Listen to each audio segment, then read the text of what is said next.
אוקיי, מנחם ואורלי, זה הרובוט, זה למעשה מנקה חלונות עם שני רישי ניקיון שנצמדים לחלון בוואקום, פשוט מנקים אותו מבפנים ומבחוץ. זה משהו רטוב, יש פה מים? אם החלון מאוד מלוכלך, אתם נותנים לו לנקות על יבש, הוא יעשה על יבש את רוב העבודה. אם עדיין אחרי זה פשוט מסירים את הפדים האלה, זורקים אותם לכביסה, זה לשימוש חוזר, שמים פדים נקיים, עליהם קצת חומר ניקוי, ונותנים לו לעבוד שוב. שמים את הרובוט על החלון. כן, לא זז. למעשה אתה יכול לנקות אותו כמעט כל דבר בבית.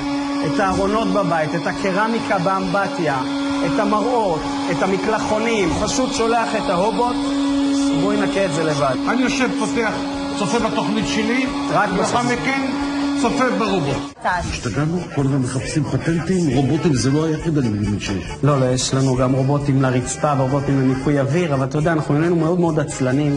הרובוטים באו כדי לעזור לנו, להשלים את מה שאנחנו לא אוהבים לעשות יום יום.